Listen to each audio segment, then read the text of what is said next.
আমাদের একটা কমন অভ্যাস হচ্ছে আমরা সবসময় কোনো কিছু বলতে গেলে বলি very good, very nice, very beautiful, very tired. এরকম ভেরি ব্যবহার করে আমরা আমাদের শব্দগুলোকে প্রকাশ করতেছি।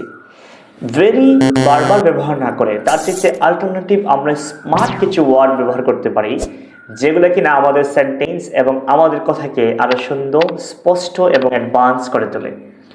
চলে আজকে আমরা এরকম 5টা ডিফারেন্ট শব্দ শিখব, যেগুলো কিনা ভেরি সামথিং এর বদলে আমরা বলতে পারি। যেমন ধরেন, ভেরি গুড এর বদলে আমরা বলতে পারি এক্সিলেন্ট। নাম্বার 2, ভেরি টায়ার্ড এর জায়গায় আমরা বলতে পারি এক্সস্টেড। নাম্বার 3, ভেরি নাইস এর বদলে আমরা বলতে পারি গর্জিয়াস। নাম্বার 4, ভেরি অ্যাফ্রেড এর জায়গায় আমরা বলতে পারি টিমিড।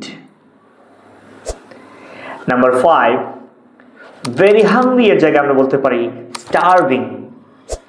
সি, ভেরি সামথিং এর বদলে আমরা এক শব্দে এই কথাকে বোঝাচ্ছি এবং এগুলো কিন্তু অ্যাডভান্স ওয়ার্ড হিসেবে গণ্য করা হয়।